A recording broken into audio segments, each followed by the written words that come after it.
Well, I was 7 when I was listening to Elvis Duran in the morning show. Like, I will go back that far. That's when I remember listening to the radio. But it was when I was 10 years old that I said to my mom, I want to do what they do. They just sit around and talk. And she was like, you can do whatever you want, whatever. And it was the only thing I had ever actually been interested from that point on. It was radio or TV or like newspaper, just writing, magazines, nothing other than media. But I was obsessed with the radio because you didn't know what they looked like. So there was just this fascination that like people today don't have with radio because we can see everyone and what's going on in the studio. I remember the first time I saw their faces on a website, whatever that I was in high school and I couldn't believe it. But back to when I was a kid, I would do what everyone did and record on a cassette tape, whatever station you were listening to. And somewhere in my house, my parents' house, are cassette tapes of Danielle Monero from Elvis's show and Sharon Daster, who was the PD of Z100 when I was there, doing their pajama party on a Saturday night together. And I remember just hearing two women on the radio talk. And I was like, this is so cool. I can do this. Like, there was never that, oh, there's not a woman on radio. I can't do this. It was never crossed my mind. And then high school, I wrote for the paper and did the morning announcements because that was the closest thing I could get to doing radio or TV in high school. I did that for 2 years, the morning announcements. And then in college, I worked at the Rutgers radio station, eventually became news director, did nightly news talk show. I did a morning show for 1 or 2 days. And I said, this is too early for me. It was 8:30. I was later cursed basically by having to get up at 3:30 because you're still you were like a young teenager or a young adult. You don't take classes before that time. So what the hell? But by the time I graduated, I had been news director at WRSU, got to cover the 2008 presidential election from the Democratic headquarters for the station, got to go to Obama did a rally at PNC Bank Arts Center in New Jersey, and we got to go as press. It was like, oh, wow. What is my life? And that was just the beginning of all of it. And I loved that, like the fact that we were being taken seriously, which was super cool. And I was like, oh, this is real. This is legit. I knew I didn't want to do news of it. Like I went back and forth because I knew I could do the news. I could report the news, but I didn't love that, even though that's what I was doing at the school radio station. But I also wasn't DJing either. And I knew that I don't know. I didn't really know. I just loved what Elvis's show was always. And that's what I wanted to do. I liked producing too. I never was like the person that I only want to be on the air. I wanted to really produce. So then I got to Z100 and I was like, this is it. I want to be here forever, but there's no way they're going to keep me here because they don't add. Like, when was the last time they added someone at that point? 2009. So I was JJ Kincaid, summer 2009, then Elvis's show, fall 2010, and then fall 2009. Sorry. Spring 2010, the semester I graduated. I was an intern for Elvis's show and split my time in the Clear Channel at the time digital department, which was really just updating the website and random Facebook things. Like, there was nothing else. They didn't have a photographer. They would let me bring in my SLR camera and take interview photos of like Jay-Z. I got to come in on my day off to do that because they just knew I was the intern with a good camera. So that camera like got me in the door even more than I already was. And they basically just hired me a month before I graduated because the show was growing syndication wise. And Lauren Chickalese, who had my job that I eventually got, was growing from being phone op to being a full-time like producer doing audio and spots and everything for the show. So they needed someone to answer the phone. So they just basically hired me to do it. So when you guys started the My Day Friday podcast, that was before you guys had a show together? Yeah. So okay. And did you use that like knowing that you wanted to eventually do a show together, or it was just yes and no? So Anthony and I started My Day Friday, our podcast, in 2014. We had been driving to a ski resort for like some promotion we were doing for Elvis's show. So we were both producers at the show at that time in some capacity for about 4 years or so. And we were just back and forth talking, not as if we had a show, but commenting on different things that we heard on the radio. And ironically, I remember I said we were like, we should have a show. And then Anthony said, we should do a podcast. And I was like, well, what would we call it? And then I turned to my boyfriend at the time, who was in the back seat. And I was like, would you listen to a podcast if we did it? He's like, I mean, I guess, whatever. And we're like, okay, we'll do one. And then Anthony decided the name should be My Day Friday on that same road trip, because that's what we kept calling Fridays when we all would go out to the bar right after the show at like 11 a.m. And we're like, yeah, My Day Friday. That's great. And Anthony's whole idea was, we should do this. Well, we both agreed we should do it as practice, because we didn't get to go on the air as much as you would like to at Elvis's show, because there are way bigger names ahead of you and way more talented people ahead of you. So when you're that small fish in the big pond, you're not getting that you really want. So we wanted to both use it as practice, but Anthony kept saying, one day when we get our own show, one day when we get our own show. And I was like, I don't want my own show. I want to be here in New York where my family is. Why would I leave New York City to work in any other market if I'm already here? I don't care that I'm a producer. I love what I do. I enjoy being a producer. Being on the air is fun, but this is it. And did you also like know that since you were in New York, you were just kind of like, well, what's up? What else is up from here? What? Yeah, exactly. I was like, why would I go anywhere else? I mean, I could go to LA, but I didn't know anything about LA. I was like, so dumb. I hadn't like traveled anywhere at this point. And you didn't know. I just didn't know what else was out there. And part of me was still right that obviously being in the number one market is amazing, but you don't get the same opportunities as on-air talent, because there are very slim spots to do what you want to do. So yeah, we started My Day Friday and eventually did get our own show. But I give Anthony the credit for really having that dream. Did that help you guys get the show because you guys were already doing that? That is basically the reason we got our show. So we had been doing My Day Friday for about a year and a half. At the time, iHeart really didn't have any other podcasts. We weren't even on the iHeart app because there weren't podcasts really on there at the time. Then they added us because we had just been posting our audio to Elvis's website, which is so bizarre to think that's how we were doing this. Wow. Like using Spreaker, but to his website. And they added us to the app, and like we made a big deal out of it because it was a big deal. Like, we're on the iHeart app. This is crazy. And then we started hearing things from Elvis. He would like pull us aside and be like, listen, you guys have great chemistry together, keep doing what you're doing. Like he, just as a boost, like give us this little like nugget. And we're like, oh my God, that's amazing. Then Dennis Clark, who a lot of iHeart people will know, he's an amazing consultant for the company, really great friend of Elvis's, would listen to the podcast and would email us and be like, hey, you guys sound great. I love this. Went back and forth with us, consulted us a bit on about the podcast, which was crazy. We were like, what's going on? And then eventually we found out that like Tom Pullman and other people at the company were listening to our podcast. And we're like, what? Why? And that is essentially when they're like, hey, we're going to give you this NDA. There's an opportunity in Seattle. Sign this. Or no, they didn't even say Seattle. There's an opportunity for a morning show. Sign this NDA and we can have a conversation about it.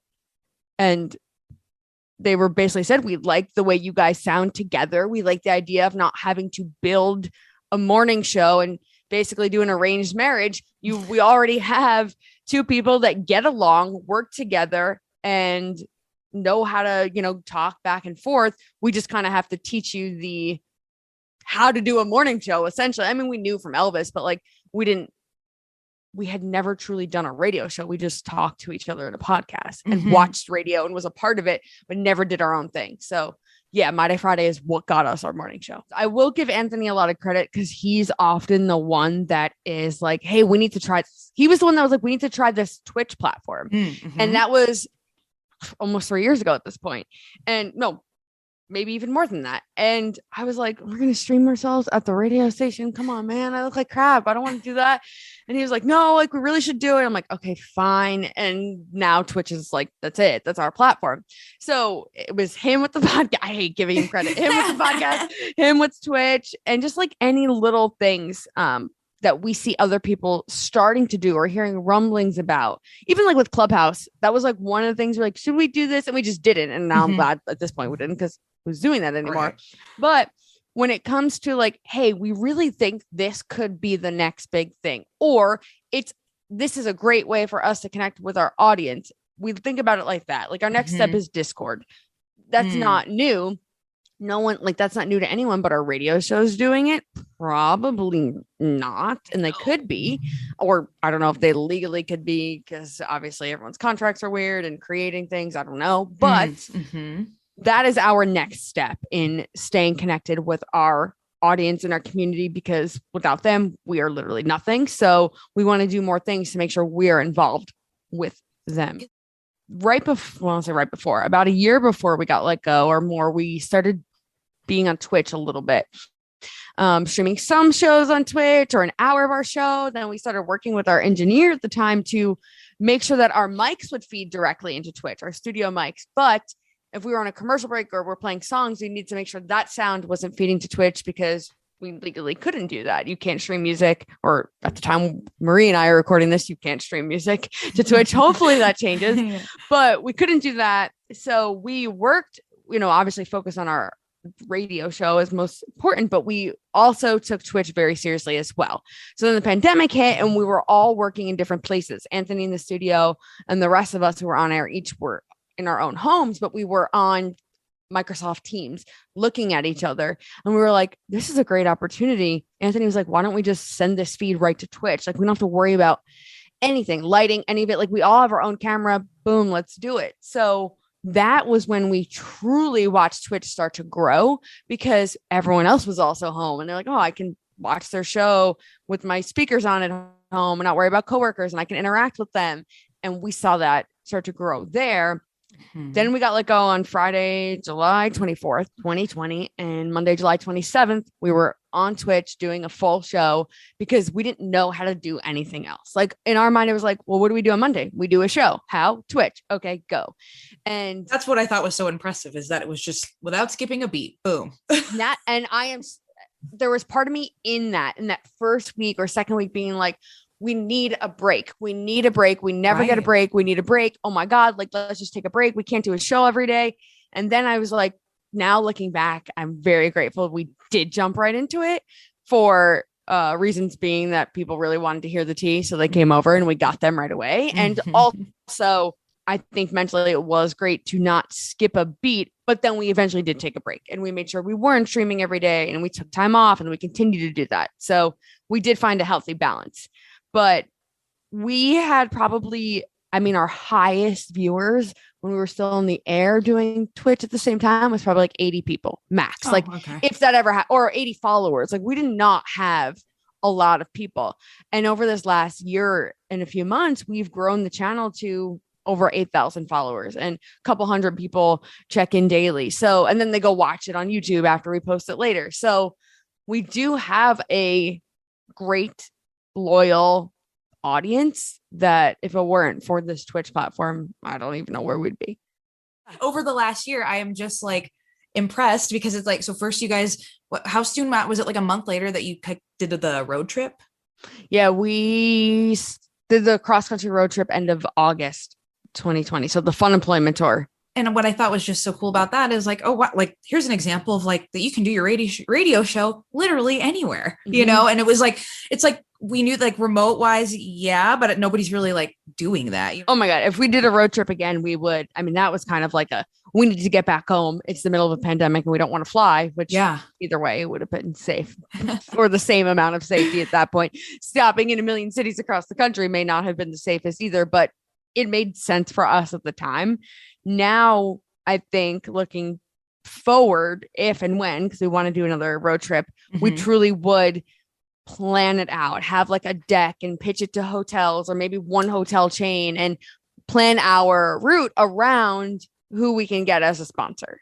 Yep. You said you're having to travel because of the pandemic, but it ended up being great content for you guys. And we get to meet people who listen to our show and podcast forever. And then was it shortly after that you guys also got to go to Sandals? Yeah. So then it was actually on that road trip, we got the call on the way back to Seattle. We got the call that was like, hey, would you be interested in doing this? And we're like, yes, we would. And so on Halloween 2020, we flew to Sandals, Jamaica, and lived there for 2.5 weeks and on a bunch of different Sandals resorts around the island.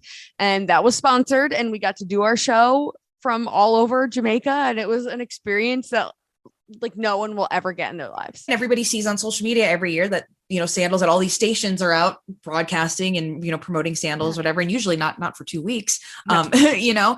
And this once again, like showed that, hey, you don't need a radio station to be able to go broadcast from sandals. And these people already saw something that you guys were doing and was like, shit, let's make them part of it. It was so cool. And it was so immersive and interactive where like people got to see where we were, which obviously, we know we don't get to do that with the radio, but we really got the chance to sit there and do a regular show with cool, great content that we normally do, but we got to stop down and talk about our experience. When you're at a radio, when you're doing a remote at these resorts or Disneyland or Disney World, wherever you are, you're talking for your 10 seconds. Hey, I'm at Sandals. I got to do a massage today. It's great. We got your chance coming up to win, blah, blah, blah, in a little bit. And it's like, what just happened?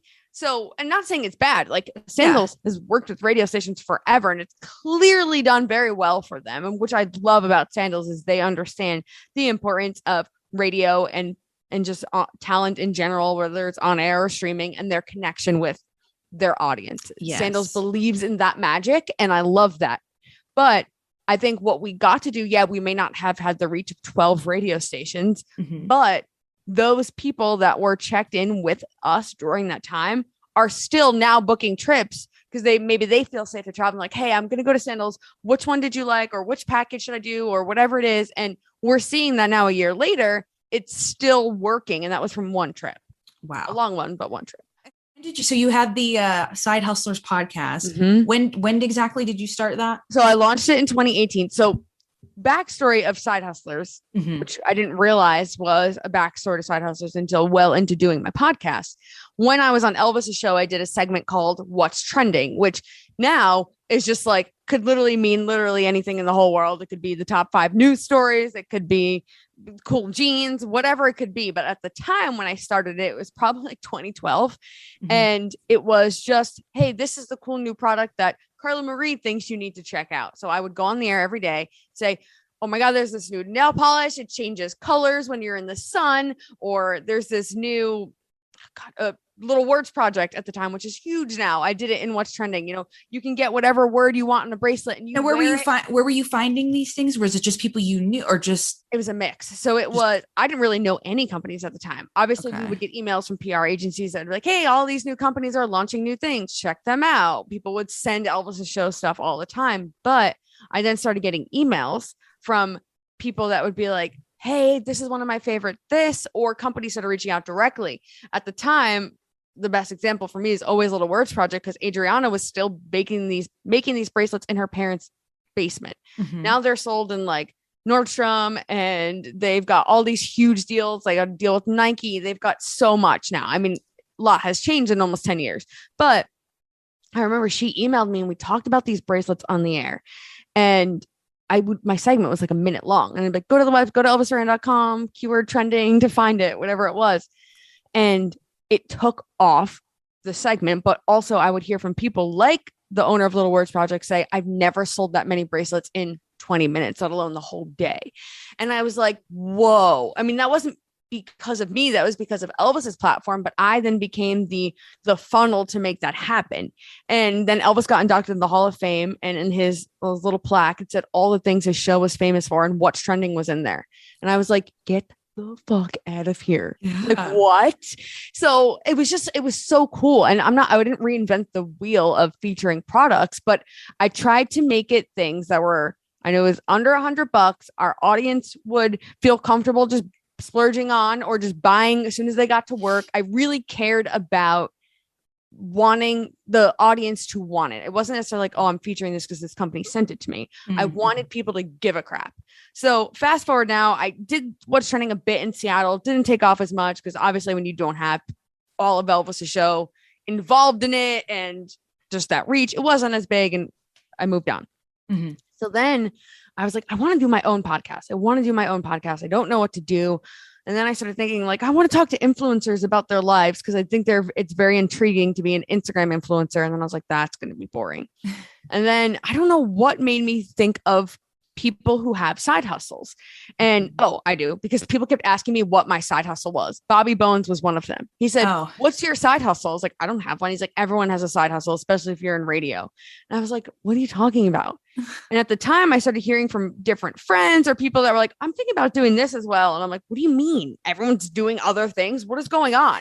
So I started diving into we're all broke radio people. Right. Right. So I started diving into this idea and I was like, wow, there are a lot of people that have a passion outside of their day job. Let me talk to people who either have a side hustle or want to have one or turned into a full-time job, whatever it was. And I was like, what do I call the podcast? And Anthony was like, Side Hustlers. I was like, great idea. And it was born. And thank God for that podcast because it blew up. There were mainly women because apparently more women have side hustles, which I have now also realized is probably because they need to make extra money because their day job isn't paying them the same amount as paying the men at work. However, I did talk to men as well. I was always across the board, men and women who had a small business and were also working 9 to 5 or turned that small business into their full-time job. And it was people from all over the country, all ages, all walks of life. And it was just eye-opening for me and taught me so much for what Anthony and I are doing now. That is the very long story of how I got to Side Hustlers. No, I love the long stories. They're great. It's funny that even now looking back that, if by you featuring products, how now, with like, how affiliate marketing, it's such like a big thing now, it's just like, wow, man, imagine then having the right like website in place and everything with all that. Like I am very grateful for my time with things like what's trending because people will still reach out to me and be like, hey, I need to buy this or I need this. I'm just coming to you because I know different companies. And I am in this very grateful, lucky situation where when I talk about products that I am paid to talk about on Instagram, it's not shocking to people because I've just been the go-to gadget girl or go-to, I don't say fashion because I'm not necessarily fashionable, but like the go-to, hey, this is the cool new thing you need to try person for the last 8 to 10 years. So it's not like I'm throwing products in your face because that's always what I've been doing just because I think it's cool. Yeah. So I understand that I have a very lucky situation that most people don't have, but yeah, affiliate marketing is huge. And I'm still like diving into that world. It's a crazy world, but it's very lucrative if you actually put time into it. Well, everyone in radio knows that like every show has their thing. Elvis has Hello Lady, Howard Stern had Baba Booey. There's just, everyone's got something. Bobby Bones had Appreciate You for a while, was something they were doing. So when Anthony and I had started in Seattle in 2016, we were trying to figure out what our thing would be. And we kept like not forcing it, but like making it a bit on the air and bringing people in as we do, asking them what it should be. What do you think? And we couldn't figure it out. And one day we were walking to dinner with a boss and this guy was on a bicycle and he was talking to us at a red light and he was super nice guy. Like you don't find people that are very outgoing in Seattle. So we were like, who is this man? And why is he talking to us? And as he rode away, it was like, you all look great. And we were like, no, like what? Strangers don't say that to each other. And I think Anthony turned to me and was like, I think that's our saying. And I was like, oh my God, yes. And the next day on the air, we started it. And we were like, what if we do this thing where you call, at the end of a call, instead of saying goodbye, when you call into our show, we say you look great or you say you look great. And it was weird at first because we're telling people to say you look great to us. That sounds weird. But the idea is you're calling to a radio station. I can't see what you look like. You can't see what I look like today. You have no idea. So all of us saying you look great is a positive thing because you look great no matter what. And it became this, it just took off. When people would call in, they'd be like, yeah, this happened in my life, blah, blah. We talk back and forth and be like, all right, cool. Thanks for calling. They'd be like, you look great. And we'd say, you look great. And it sounded so much better in a set of calls than saying bye, because when you're taking a live call, you can't edit that stuff out. So it just became a natural, fun thing to do and also worked for on air because of that. And eventually when we got let go, it took almost a year, but we launched our own merch store that had You Look Great on it. So people are now wearing their shirts out and about and other people are seeing them and they're like, you look great. And it turns into, no, you look great. And it's just like this moment. And someone messaged us yesterday and said 6 people in one store complimented my You Look Great shirt. And I was like, oh my what? gosh. That's cool. And it's like, and it is such a great saying. Like, it's so positive. It's almost like the stars just align so perfect.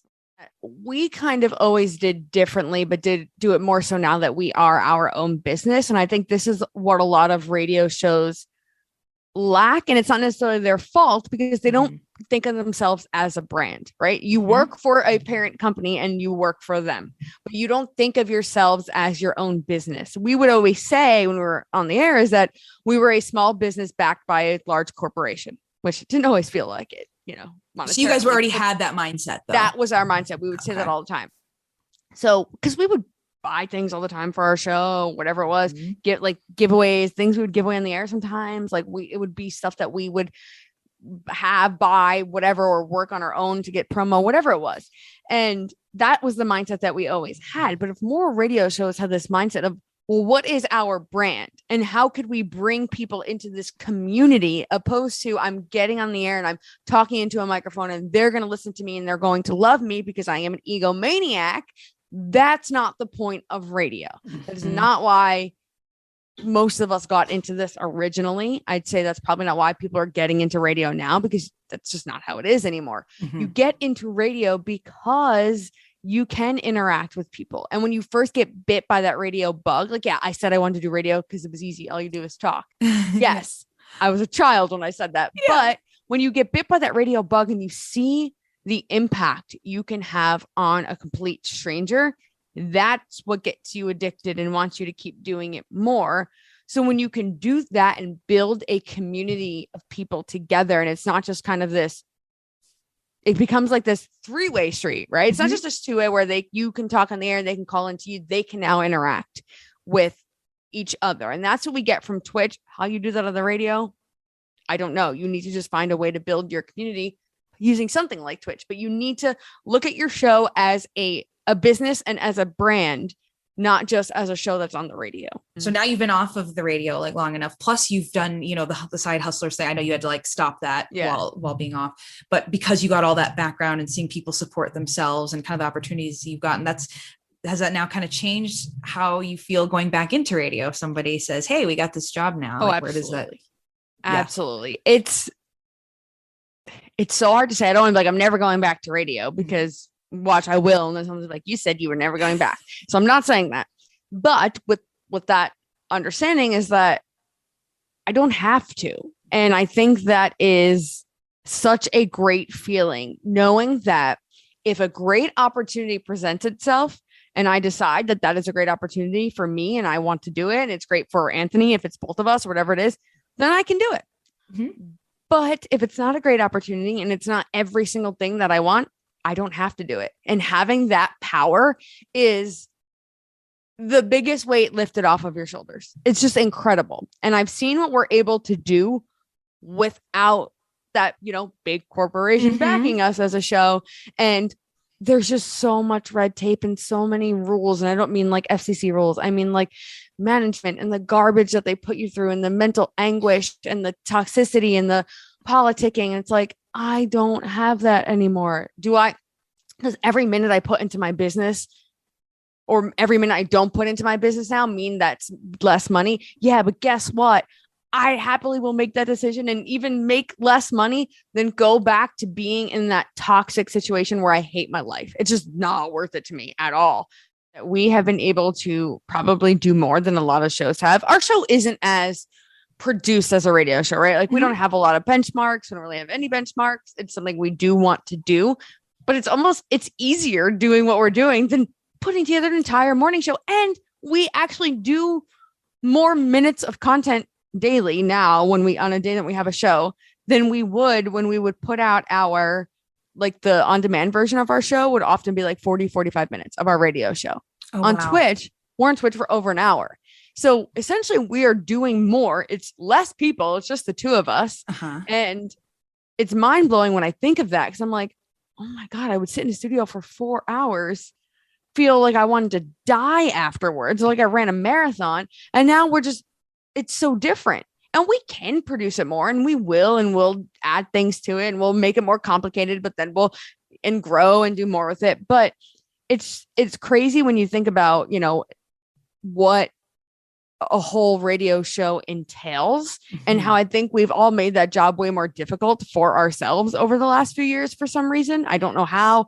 On air does it, management doesn't. It's just, they just make everything more difficult. It's like, just do radio. I don't understand what all this other nonsense is. I don't mean nonsense like social media and digital content. Yeah, you should be doing that. I mean, just the meetings and the, oh God, I can't.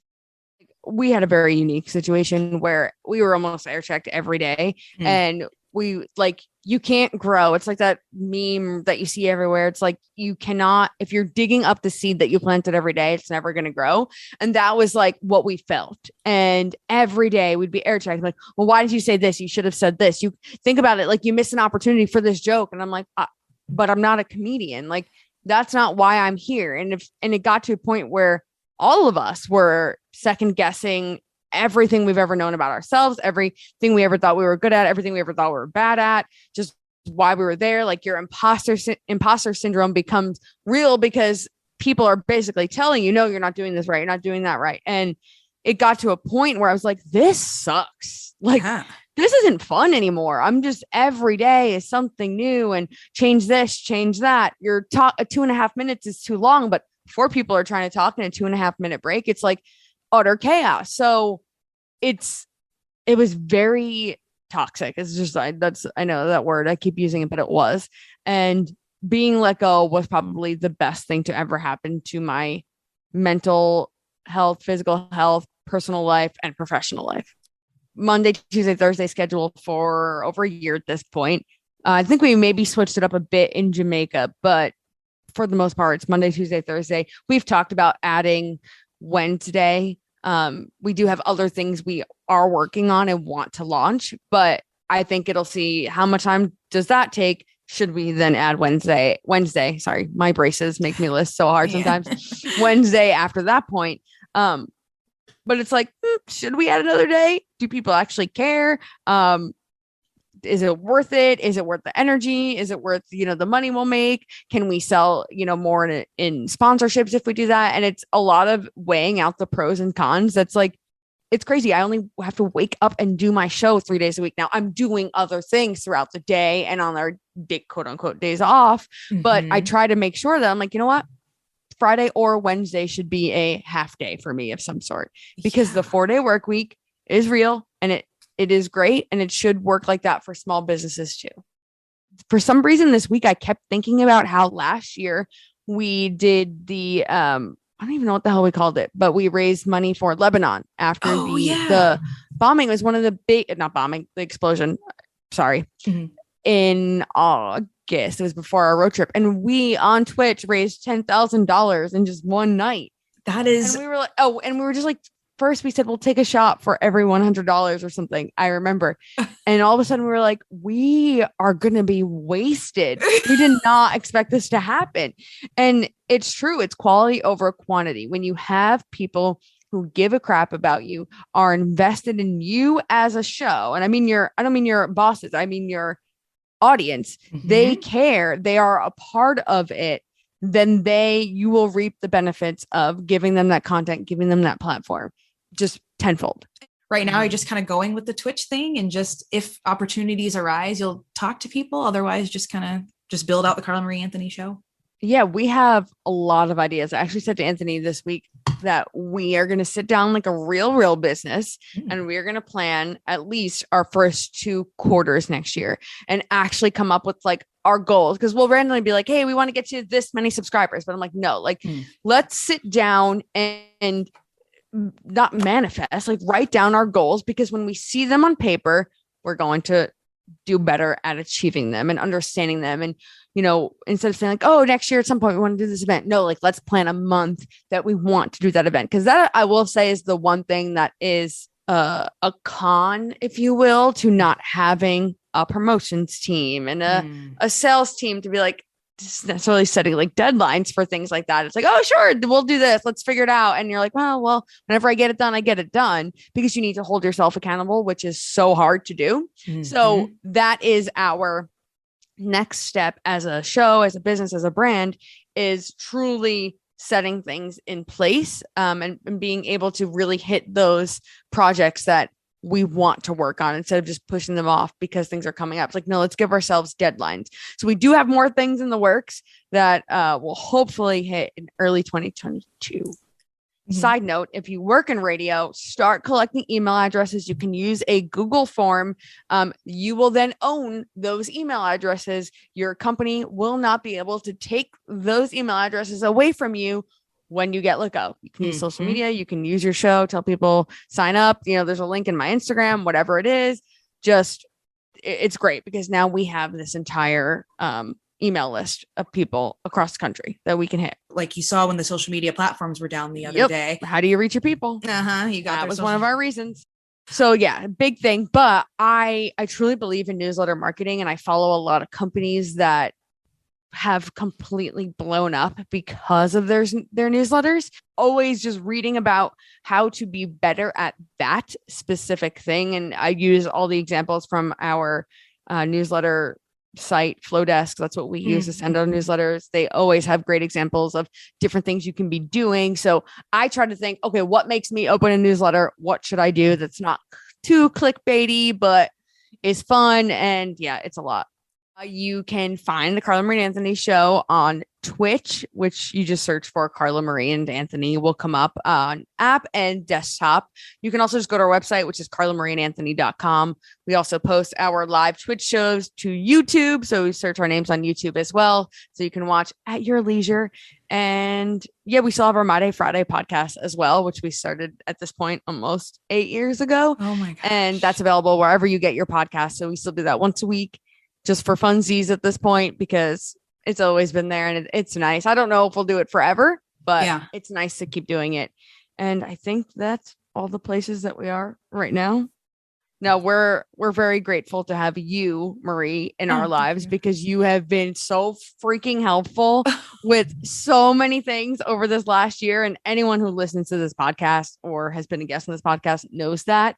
But what you've created with the Radio Fam is just an example of what everyone else can be creating with their own audiences. But you've helped so many people in this industry that has been kicked and beat and just feel, kind of like out of it, help them reinvigorate why they did this and build a community amongst themselves, because we all needed that. And we've been able to meet so many people and meet each other and support each other, all thanks to you reminding us about this family that we're all a part of. So thank you, because your work does not go unnoticed. We all appreciate you. I'm speaking on behalf of everyone. That is so nice.